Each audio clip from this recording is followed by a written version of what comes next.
Isa lamang siyang ordinaryong empleyado kung titingnan sa labas, pero ang tunay niyang pagkatao ay isang malamig at walang awang mamamatay tao. Ang kumpanyang kanyang pinagtatrabahuhan ay nagkukubli bilang isang normal na opisina, ngunit sa likod nito ay isang lihim na organisasyon ng mga asasin. Mahigit 15 years na siyang nagtatrabaho bilang assassin, at ni minsan ay hindi pa siya nabigo sa kahit isang misyon. Dahil sa kanyang kahangahangang record, naiinggit sa kanya ang kanyang mga kasamahan, habang natatakot naman ang kanyang mga nakatataas na balang araw ay baka pagtataksilan niya sila. Kaya nagpasya silang ipapatay siya upang tuluyan na siyang mapatahimik. Ngunit hindi nila inasahan na ang desisyong iyon ang pagsisisihan nila habang buhay. Sino nga ba ang lalaking ito? At ano ang gagawin niya upang mailigtas ang sarili niyang buhay? Isang delivery man na may dalang kahon ng kimchi ang pumasok sa isang gusaling mahigpit na binabantayan ng mga pulis. Siya si Junhan, isang assassin na kasalukuyang nasa misyon. Habang nasa elevator, pinintasan siya ng dalawang pulis dahil sa napakalakas na amoy ng kimchi. Hindi pa sila nakontento roon at binugbog pa siya ng walang anumang dahilan, nang hindi nila alam na ang kanilang ginagalaw ay maling tao. Ang grupo ng mga pulis ay nakaatas na bantayan ang isang mahalagang testigo upang matiyak ang kaligtasan nito. Naglagay pa sila ng maraming pulis bilang mahigpit na seguridad. Sa sandaling iyon, dumating si Jun. Pinahinto siya upang verifikahin ang kanyang impormasyon. Ngunit nakasuot siya ng headphones at nanatiling tahimik, kaya hindi siya sumagot sa mga tanong ng mga pulis. Dahil dito, lalo silang naghinala at napansin nilang Kai na hinala ang dala niyang pakete. Kasama rin ni Hai Yong-do si Jun sa misyon ilang minuto bago ang pangyayaring iyon. Habang magkasama sila, napag-usapan nila ang kanilang mga pangarap noong bata pa sila. Sinabi ni Junhan na gusto niyang yumaman ng husto upang makapagretiro sa edad na 40. Dagdag pa niya, kapag marami na siyang pera, makakasama na niya ang mga magagandang babaeng mahahaba ang mga binti. Samantala, sinabi naman ni Hai Yong-do na minsan niyang pinangarap na maging isang singer, ngunit matagal na iyong nakaraan. Nang marinig iyon ni Jun, sinabi niyang wala ring magandang kinabukasan sa pagiging singer. Kapag lumipas na ang kasikatan mo, wala ring matitira. Para sa kanya, ang pinakamahalagang bagay ay ang magkaroon ng maraming pera, at ang pagiging assassin ang pinakamabilis na paraan para makamit iyon. Ngunit ngayon, si Jun ay mamamatay sa kamay mismo ng senior na kanyang labis na iginagalang. Kaagad na umalis si Hai Yong-do bago pa dumating ang mga pulis. Pagkatapos, nagmaneho siya patungo sa isang liblib na lugar kung saan naghihintay na ang kanyang mga kasamahan upang asikasuhin ang sasakyan at burahin ang lahat ng ebidensya. Matapos iyon, nagpalit siya ng suit at nakihalo sa dagsa ng mga tao sa lansangan na parang isang ordinaryong empleyado lamang.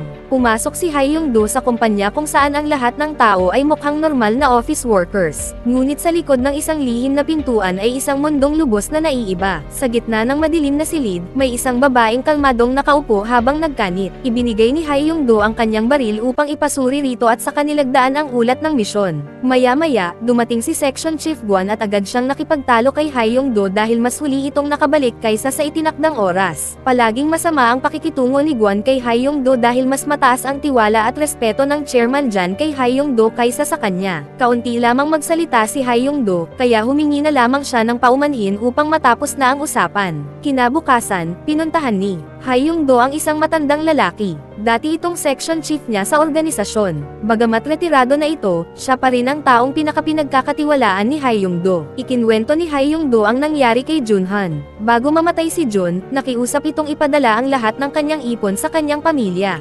Pinayuhan siya ng dating section chief na huwag nang makialam sa mga patay, dahil ang isang assassin ay kailangang maging ganap na desidido matapos makumplito ang isang misyon. Napakalupit ng trabahong ito. Lahat ng nasa loob ay gustong makaalis, ngunit kapag tuluyan na silang umalis, hindi na nila alam kung ano ang susunod na gagawin sa kanilang buhay. Dahil sa dami ng dugo sa kanilang mga kamay, wala na silang lakas ng loob na mangarap ng isang normal at masayang buhay. Sa huli, karamihan sa kanila ay napilitang bumalik sa dati nilang trabaho. Ikinwento ng dating section chief na kinuha niya noon si Hai Yong-do bilang tauhan dahil hindi ito nagtatanong at tahimik lamang sumusunod sa utos. Nang tanungin naman si Hai Yong-do kung bakit umalis ito sa organisasyon, ikinwento ng dating section chief ang isang misyon na hanggang ngayon ay patuloy pa ring bumabagabag sa kanya. Noong panahong iyon, malapit na niyang tapusin ang kanyang target nang bigla itong magmakaawang iligtas ang kanyang buhay. Naawa ang dating section chief at nagdalawang isip siyang patayin ang tao. Ngunit sa huli, pinatay pa rin niya ito dahil iyon ang kanyang trabaho. Samantala, ipinagpatuloy ng mga pulis ang investigasyon sa naganap na pagpatay gamit ang mga kuha ng surveillance cameras. Nagtaka si Inspector Joe dahil wala siyang makitang fingerprint ni Junhan sa anumang criminal record. Dahil dito, naghinala siyang maaaring ilegal na nakapasok sa bansa si Junhan o kaya naman ay may napakakomplikadong pinagmulan. Sa kabilang banda, pumunta si Ha Yong-do sa bahay ni Junhan upang tuparin ang huli nitong kahilingan. Ngunit pagdating niya roon, nakita niyang may grupo ng mga pasaway na kabataang palabas ng bahay ni Jun. Tinanong ni Ha Yong-do ang isang babae sa grupo kung kilala nito ang nakababatang kapatid ni Jun. Ngunit bago pa ito makasagot, biglang sumingit ang nobyo nito at sinimulan insultuhan si Ha Yong-do. Hindi alam ng mga batang ito na maling tao ang kanilang kinakalaban. Nang makita nilang hindi natinag si Ha Yong-do at napakalakas ng kanyang presensya, agad namang tinawag ng dalaga ang kanyang ina upang makausap ito. Sinabi ni Ha Yong-do na kasamahan siya ni Junhan at kailangan nitong magpunta sa ibang bansa para sa trabaho. Bago umalis, ipinakiusap umano ni Jun na ibigay niya sa pamilya ang lahat ng naipon nitong pera. Nang marinig iyon, magiliw siyang pinatuloy ng ina sa loob ng bahay. Nagtanong ito kung bakit matagal nang hindi umuwi ang kanyang anak. Ipinaliwanag niyang nasa yugto ng pagiging rebelde ang kanyang anak na si Bosel. Sinabi rin niyang siguradong napakasipag ni Jun dahil kahit noong namatay ang kanilang ama ay hindi man lamang ito nakauwi. Pagod na si Bosel sa bahay na iyon. Kaya humingi siya ng pahintulot sa kanyang ina na magpalipas ng gabi sa bahay ng kanyang kaibigan, ngunit tumanggi ito. Dahil doon, nauwi sa matinding pagtatalo ang mag-ina. Sa sobrang inis, tinanong ni Bosel si Ha Yong-do kung gusto ba nitong pakinggan ang musika ng kanyang ina. Pagkasabi nito, tumakbo siya papasok at pinatugtog ang isang lumang cassette tape noong sikat na singer pa si Mion. Pagkarinig ni Ha Yong-do sa boses na iyon, bigla niyang naalala ang kanyang kabataan noong nagtatrabaho pa siyang tagahatid ng noodles. Noon, nagkataon na narinig niya si Mion na kumakanta sa loob ng isang recording studio. Si Mion ang idolong minsang nagbigay kay Ha Yong-do ng pangarap na maging isang singer. Ang hindi niya inaasahan ay muli niyang makakaharap ang kanyang idolo matapos ang napakaraming taon, at labis iyong gamulo sa kanyang isipan. Ngunit napakasakit ng katotohanan dahil si Ha Yong-do rin mismo ang pumatay sa anak ng kanyang iniidolo. Kinabukasan, ipinatawag si Ha Yong-do ni Chairman Jay. Tinanong siya ni Chairman Jay kung bakit niya kinuha si Junhan nang walang pahintulot. Bukod pa rito, isa lamang clean ng staff si Junhan. Ang karaniwang tinatanggap ng kumpanya ay mga dating sundalo o mga taong may mahusay na kakayahang makisalamuha sa iba. Ngunit basta na lamang umano kumuha ng tao si Ha Yong-do. Sa kabila nito, mataas pa rin ang pagpapahalaga ni Chairman Jay kay Ha Yong-do. Naniniwala siyang anumang gawin ni Ha Yong-do ay palaging may sapat na dahilan. Pagkatapos nito, iniabot ni Chairman Jay ang isang file kay Ha Yong-do. Ang susunod niyang target ay si Jin, na dati niyang team leader. Pinaghahanap si Jin dahil kusa nitong pinatay ang isang tao at pagkatapos ay tumakas mula sa organisasyon. May 7-year-old na anak si Jin. Ipinagmamalaki niya ito saan man siya magpunta. Ngunit kamakailan lamang ay namatay ang bata sa isang malubhang aksidente sa kalsada. Dahil sa matinding dalamhati, pinatay ni Jin ang driver na responsable sa aksidente bilang paghihiganti sa pagkamatay ng kanyang anak. Simula noon ay nagtatago na siya. Kinailangan siyang alisin ng kumpanya bago pa siya mahuli ng mga pulis. Kapag nangyari iyon, malalagay sa panganib ang lahat ng impormasyon tungkol sa kanilang organisasyon. Agad na tinanggap ni Ha Yong-do ang misyon na ipinagkatiwala sa kanya ng kanyang nakatataas. Hindi nagtagal, natunton niya ang kinaroroonan ni Jin at nagsimula siyang sundan ito. Habang nasa daan, aksidenteng napatingin si Ha Yong-do sa isang poster ni Yang Mion. Dahil lamang sa sandaling pagkawala ng kanyang konsentrasyon, nakatakas si Jin sa kanyang paningin. Agad siyang humabol, ngunit napansin na ni Jin na may sumusunod sa kanya. Alam ni Jin na si Ha Yong-do ang inutusang pumatay sa kanya. Ngunit para kay Jin, wala nang halaga ang lahat. Ginawa lamang niya ang mapanganib na trabahong ito upang kumita ng pera para sa kanyang anak. Ngunit ngayon, wala na ang batang pinakamamahal niya. Pagkatapos sabihin iyon, pinatomba ni Jin si Ha Yong-do at iniwan itong walang malay. Pagbalik ni Ha Yong-do sa kumpanya, agad siyang kinutya ni Guan dahil nakagawa siya ng isang napakalaking pagkakamali. Gaya ng dati, humingi lamang ng paumanhin si Ha Yong-do at nanatiling tahimik. Habang nasa kanyang mesa, nakatanggap siya ng isang misteryosong tawag. Pagkatapos noon, agad siyang umalis. Pumunta si Ha Yong-do sa palengke at saka nagtungo sa isang tindahan ng Oriental Medicine kung saan ginagamot si Jun. Doon nabunyag na hindi pala pinatay ni Ha Yong-do si Jun. Sa halip, itinago niya ito upang hindi matuklasan ng organisasyon na buhay pa ito. Noong araw ng misyon, ang target nila ay ang finance director ng isang malaking kumpanya. Magkatuwang na kumilos si Ha Yong-do at ang dalawa pa niyang kasamang assassin. Gumawa sila ng plano upang harangan ang mga parking area sa itaas, kaya napilitang bumaba ang target sa basement. Naayos na rin nila ang mga surveillance camera upang walang makakuha ng ebidensya. Doon hinarap ni Hae-Yong-do ang kanilang target. Matapos ang misyon, pinauwi muna ni Hae-Yong-do ang kanyang mga kasamahan habang siya naman ang naghatid kay Jun pauwi matapos itong makarecover. Nakisalo si Hae-Yong-do sa hapunan kasama ang pamilya ni Jun. Pagkatapos, lumabas sila ni Mion upang bumili ng beer. Kitang-kita na unti-unti na talaga siyang nahuhulog ang loob kay Mion. Habang magkasama sila, ikinwento ni Mion na nabuntis siya kay Jun noong 18 years old pa lamang siya. Dahil doon, tuluyang nasira ang kanyang karera bilang singer. Hanggang ngayon ay hindi pa rin siya sigurado kung naging mabuti ba siyang ina. Ngunit hinalo siya ni Hae-Yong-do at sinabing ang pagkakaroon ng isang ina ay isa ng napakalaking biyaya para sa isang anak. Bigla namang nakatanggap si Hae-Yong-do ng isang mensahe. Natagpuan na ang pinagtataguan ni Jin at kailangan na niya itong tapusin kaagad.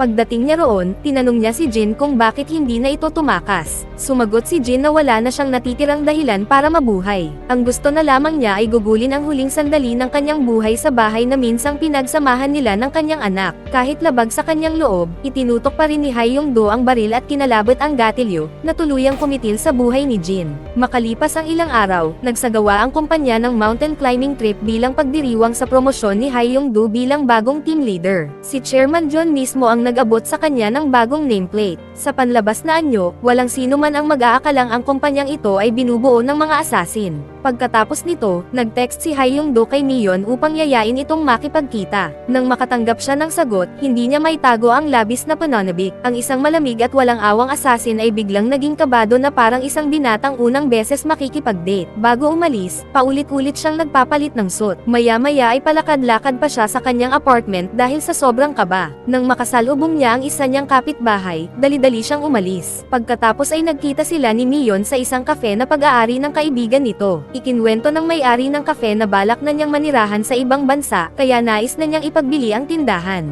Ngunit umiling si Mion dahil wala siyang sapat na pera upang bilhin ito. Napatingin ang may-ari kay Hae-Yong-do at pinuri ang maayos nitong pananamit. Pagkatapos ay tinanong siya kung ano ang kanyang trabaho. Sumagot si Mion na isa lamang siyang ordinaryong office worker. Matapos iyon, naupo sina Hae-Yong-do at Mion at masayang nagkwentuhan. Inamin ni Hae-Yong-do na matagal na niya itong iniidolo mula pa noong kabataan nito. Dahil dito, napakarami nilang naging paksa ng usapan at naging napakasaya at napakainit ng kanilang unang pagkikita. Samantala, patuloy pa ring hinahanap ng police inspector ang kinaroroonan ni Jun. Nagtanong siya sa iba't ibang tao, ngunit walang nakakakilala kay Junhan. Sa mismong sandaling iyon, pauwi na sina Hae-Yong-do at Mion. Biglang naalala ng inspector na nakita na niya noon si Hae-Yong-do malapit sa pinangyarihan ng krimen. Kaya nagkunwari siyang naaamoy ang alak at hiniling na makita ang mga papeles ni Hae-Yong-do. Upang maiwasan ang gulo, agad namang iniabot ni Hae-Yong-do ang kanyang mga dokumento. Pagkatapos, muli siyang tinanong ng inspector tungkol sa kanyang trabaho. Si Mion ang kusang nag-abot ng business card ng kumpanya ni Hae-Yong-do. Wala namang nakitang problema ang inspector kaya ibinalik niya ang mga dokumento. Gayunpaman, halatang nagsimula na siyang maghinala kay Hae-Yong-do. Samantala, nalaman ng organisasyon na hindi pala pinatay ni Hae-Yong-do si Jin.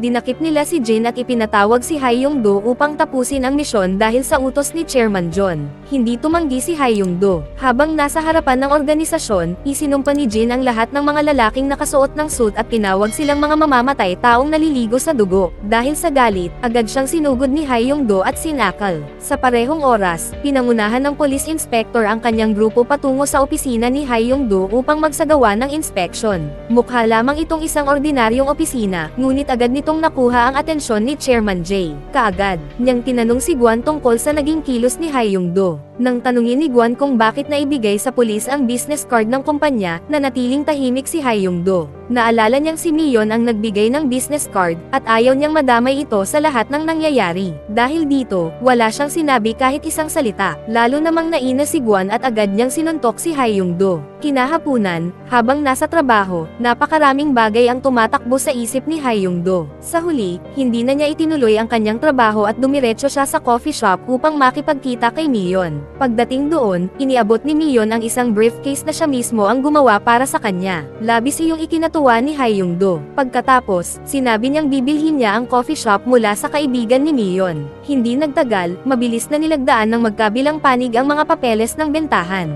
Habang tumutugtog si Mion, hindi maalis ang tingin ni Hae-young-do sa kanya. Hindi niya namalayang ang buong puso niya ay tuluyan ng nahulog sa babaeng ito. Ngunit natuklasan ng organisasyon na hanggang ngayon ay buhay pa rin si Junhan. Isa na naman itong malaking pagkakamali ni Hae-young-do. Dahil sa dalawang magkasunod na pagkakamali, hindi na niya maiiwasan ang pananagutan. Sa pagkakataong ito, naghanda si Hae-young-do ng isang resignation letter at itinago ito sa bulsa ng kanyang polo bago bumalik sa kumpanya. Pagpasok niya sa sasakyan kasama ang kanyang mga kasamahan, agad niyang naramdaman na may mali. Napansin niyang may baril ang babaeng kasamahan na nakaupo sa kanyang tabi, at doon niya napagtanto na balak na siyang ipapatay ng organisasyon. Kalmado niyang tinanong ang mga ito kung sigurado ba silang kaya nila siyang patayin. Agad niyang tinawagan si Junhan upang ipaalam na nabunyag na ang lahat. Sinabihan niya si Junhan na isama agad ang kanyang ina at kapatid at tumakas habang may pagkakataon pa. Pagkatapos nito, nagtungo si Hae-young-do sa bahay ng dati niyang section chief upang humingi ng tulong. Hindi natuwa ang dating section chief sa ginawa ni Hae-young-do, ngunit sa huli ay pumayag pa rin itong tulungan siya. Sinabi ni Hae-young-do na may itinago siyang pera sa Seoul sakaling dumating ang araw na kailangan niyang tumakas. Sa pagkakataong iyon, dumating si Mion upang kausapin si Hae-young-do.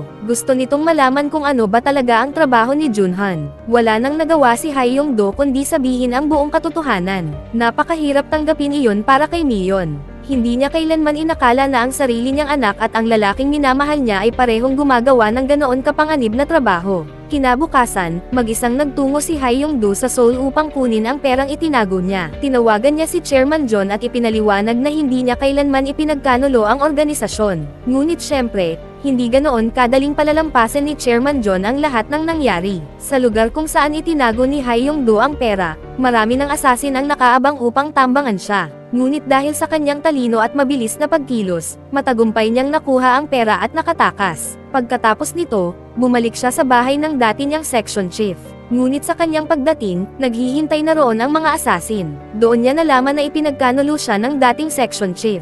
Gusto nitong makabalik sa organisasyon ng mga asasin, kaya ipinagpalit nito si Hae-young-do kapalit ng pagkakataong makabalik sa dati nitong posisyon. Sa kabila ng lahat, hindi sinisi ni Hae-young-do ang kanyang dating pinuno. Iisa na lamang ang hiling ni Hae-young-do, ang ipagpalit ang lahat ng kanyang pera kapalit ng kaligtasan ni Mion at Junhan. Ngunit malamig na tinanggihan ng dating section chief ang kanyang pakiusap. Ang mas masahol pa, balak pa nitong patayin silang lahat. Dahil dito, hindi napigilan ni Hae-young-do ang kanyang mga luha sa sobrang galit at hinanakit. Doon nagsimula ang matinding labanan. Sa huli, tuluyan niyang nilipol ang buong organisasyon. Nagkalat ang mga bangkay sa bawat sulok ng gusali. Pagkatapos nito, bumaba si Hae-young-do sa pinakailalim na bahagi ng base. Ang unang hamarang sa kanya ay ang tusong tagapangasiwa ng imbakan. Matapos itong talunin, nagpatuloy siya hanggang sa marating ang kinaroroonan ng chairman. Sa kabila ng lahat ng nangyari, pinuri pa rin ng chairman si Hae-young-do at sinabing ito pa rin ang pinakamalaking pag-asa ng organisasyon at ang pinakamahusay na asasin na mayroon sila. Napangiti na lamang si Hae-young-do dahil sa sobrang kaplastikan ng mga salitang iyon. Hindi na siya naniniwala sa kahit isa mang sinasabi ng chairman. Habang itinutok ng chairman ang kanyang baril kay Hae-young-do at handa na siyang barilin, biglang dumating si Junhan at binaril ang chairman, na agad nitong ikinamatay. Nakatanggap ng ulat ang mga pulis tungkol sa pamamaril at mabilis nilang pinalibutan ang buong gusali. Sinabihan ni Hae-young-do si Junhan na tumakas sa pamamagitan ng emergency exit habang siya na ang bahala sa lahat ng natitirang problema. Habang susugod sana si Hae-young-do, muli siyang binaril ni Guan. Nawala na sa katinoan si Guan at galit na galit nitong tinanong kung bakit hindi kailanman sinasagot ni Hae-young-do ang kanyang mga tanong. Sa pagkakataong iyon, diretso siyang sinagot ni Hae-young-do at tinawag itong isang hangal na baboy. Pagkatapos, lumingon siya kay Junhan at sinabi rito na ipagpatuloy ang kanyang buhay, alagaan ng mabuti ang kanyang kapatid, at lumayo na sa madugong trabahong ito. Matapos sabihin iyon, inayos ni Hae-young-do ang kanyang damit at dahan-daang naglakad palabas ng gusali. Sa labas, napapalibutan na ng mga pulis at napakaraming tao ang buong lugar. Samantala, nakihalo si Junhan sa mga tao at tahimik na nakatakas. Sa wakas, natupad na rin ang matagal ng nais ni Hae-young-do, ang makaalis sa kumpanyang nagdala sa kanya ng walang katapusang sakit galit at pagdurusa. Nanatili pa ring maayos na nakapatong ang kanyang resignation letter sa ibabaw ng mesa ng chairman. Tumangala si Ha Yong-do sa kalangitan. Bigla niyang naalala ang unang araw na nag-apply siya sa kumpanyang iyon. Noon, isa lamang siyang kabataang nangangarap kumita ng maraming pera upang mabago ang kanyang buhay. Ngunit hindi niya inakala na ang simpleng pangarap na yumaman ang siyang magdadala sa kanya sa landas ng krimen. At nang tuluyan niyang mapagtanto ang lahat ng kanyang pagkakamali, huli na ang lahat. Mag-subscribe na kung hindi ka pa nakasubscribe. Pindutin na rin ang notification bell at like button para sa marami pang Asian Drama PH recap katulad nito at mag-iwan ng comment down below. Kita-kits tayo sa susunod na recap.